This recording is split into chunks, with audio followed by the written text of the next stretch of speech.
전수경입니다. 조상윤입니다. 네, 오늘도 상윤님과 함께 두 번째 질문의 시간을 마련했습니다. 네, 어떤 질문인가요, 상윤님?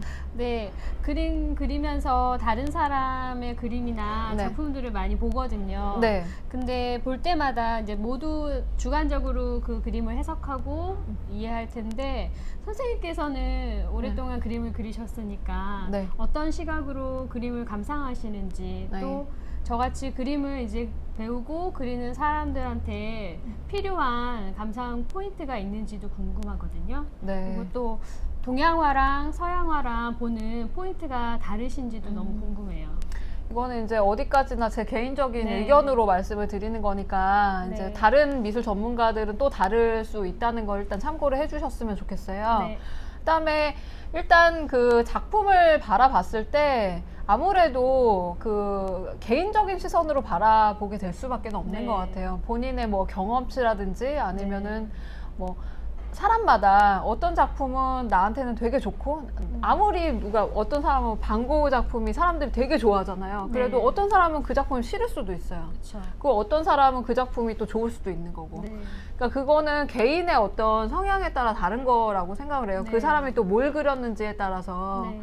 그런데 이제 작품을 보셨을 때 조금 뭐 몇 가지의 상징성 이런 거를 조금 대입해서 보시면 조금 더 편안하게 보실 수가 있을 것 같아요. 그래서 뭐 산을 그린다든지 뭐 바다를 그린다든지 하는 것에 대한 기본적인 상징성을 우리가 알고 있잖아요. 네, 뭐 네. 바다를 그리면 막 되게 넓어 보인다, 시원하다, 뭐 이런 것들도 네. 있고, 뭐 밤을 그리면 뭔가 자기의 뭐 내면으로 들어간다라고 하는 어떤 일반화된 어떤 상징 속 안에서 이제 우리가 보게 되는 거라고 생각을 하거든요. 네. 그 안에서 어떤 느낌이 나는지를 그 작가가 돼서 한번 우리가 바라보려고 하는 거죠. 그래서 네. 왜 그렸을까? 왜 이렇게 그렸을까? 뭘로 그렸을까라고 이제 생각을 해보게 되는 거예요. 뭐 좀 더 두꺼운 재료로 썼다면은 뭔가 더 무게감을 주려고 했을 수도 있고, 네.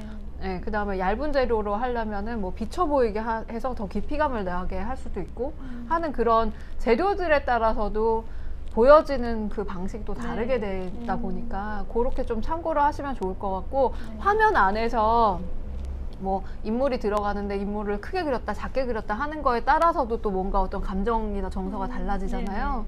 그래서 그런 식으로 본인이 그 화가가 돼서 네. 이제 보는 거가 첫 번째 좀 저에게는 첫 번째 방법인 것 같아요. 네. 네, 그리고 또 두 번째 방법 같은 경우에는 이제 양옆에서 이렇게 어떻게 보이는지 사이드로 왔다 갔다 돌아가면서 이렇게 좀 보는 방법이 아, 있죠. 그래요? 네. 어. 왜냐면은 그냥 뭐 이렇게 실제 작품을 봤을 때 왼쪽에서 이렇게 봤을 때랑 오른쪽에서 봤을 때랑 또 다른 느낌이 나올 수가 있어요. 정면에서 봤을 때. 네네. 이렇게 왜 우리가 갤러리를 돌아다닐 때 그냥 서서 보는 경우도 있지만, 네. 그러니까 걸어가면서 보는 경우가 있기 때문에, 그래서 한번 이렇게 위치를 바꿔서 보는 거, 위에서도 보고 아래서도 보고 이렇게 약간 좀 시점을 바꿔서 보는 것도 되게 중요한 것 같아요. 그래서 네네. 만약에 그 안에 뭐 인물이 있다라고 하면은 인물의 시선을 한번 따라가 본다든지 여러 가지 그런, 그래서 내가 그 작품을 바라볼 때 있어서 또 거기에서 또 다른 느낌을 가질 수가 있어요.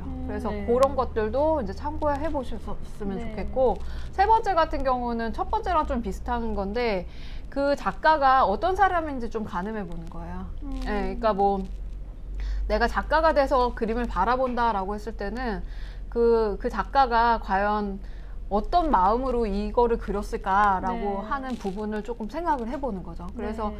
뭐 어떤 그림이 좀 불안하게 보이는 그림이 있을 것이고, 내용에 네. 따라서 또 어떤 그림은 편안하게 보이는 그림이 작품이 있을 거예요.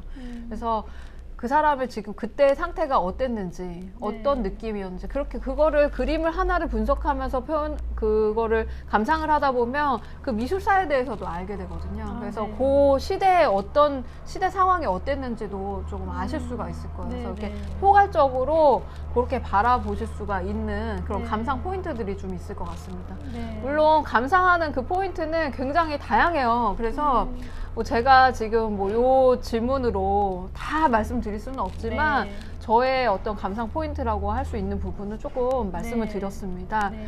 그 다음에 뭐 동양화와 서양화에 대한 감상 포인트라고 네. 하셨는데, 동양화도 이제 동양화 같은 경우에는 동양 문화권은 글씨를 쓸 때도 서양 문화권은 오른쪽에서 왼쪽에서 오른쪽으로 쓰죠, 글씨를. 네네. 근데 동양은 또 왼쪽에서 오른쪽인가요? 오른쪽에서 왼쪽. 이게 반대예요. 아 그래요? 예, 이게 왜 어. 일본 책들 보면은 반대로 아, 네, 이렇게 보잖아요. 일본은 네. 옛날에 우리 고서들도 보면은 이렇게 그냥 이렇게 넘기는 게 아니라 반대로 이렇게 넘기는 책들이에요.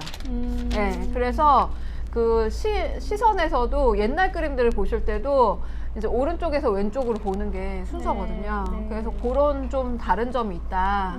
그 다음에 동양화는 서양화에 비해서 은유적인 표현, 비유적인 표현을 많이 했어요. 그래서 그 뭐 사군자를 그릴 때도 뭐 노근난, 뭐 뿌리가 이렇게 밖으로 나와 있는 난초를 그렸거든요.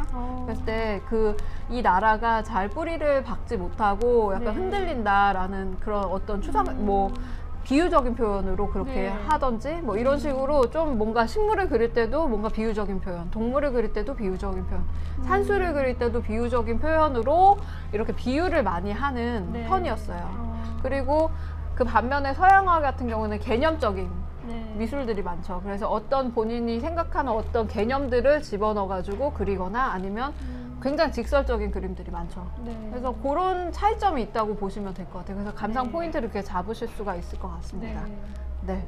근데 저는 네. 그림 볼 때 제목을 되게 중요시 보거든요. 제목이 굉장히 중요하죠. 네. 근데 무제인 경우가 되게 많아요. 네. 그거는 어떻게 해석해야 무제는 될까요? 무제는 네. 이제 뭐 여러 가지 제목 뭐 작가의 의도에 여러 가지 있을 수 있는데 네. 이거를 굳이 거기에서 제목에서 힌트를 안 주려고 하는 경우에 그렇죠. 아, 작가의 예, 의도. 작가의 의도를 네.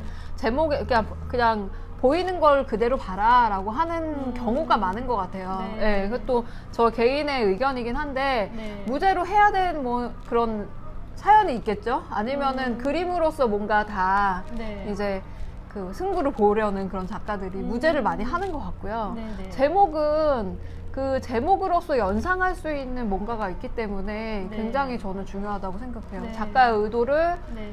그 제목으로서 파악을 하고 보게 되기 때문에 어떻게 보면은 작품을 이렇게 봐라라고 하는 가이드 역할을 해줄 수가 있는 거죠. 네. 그래서 중요하게 생각합니다. 저는. 네. 네, 네. 그러면 굉장히 심오한 질문이었어요. 네. 아 그래요? 네, 그래서 도움이 좀 되셨으면 좋겠고요. 뭐 네. 각자마다 그림 뭐 감상의 포인트들은 다 다를 수 있다고 생각을 해요. 하지만은 좀 너무 단순하게 생각하시는 것보다는 한번 그 작가가 돼서 아니면 그 시대로 내가 돌아간다고 생각을 하고 깊이 있게 좀 보실 수 있으면 네. 훨씬 더 풍성하게 바라보실 수 있지 않나라는 생각을 합니다. 네. 알겠습니다. 네, 그럼 오늘은 여기까지 하겠고요. 다음 시간에 세 번째 질문으로 찾아뵙도록 하겠습니다. 감사합니다. 감사합니다.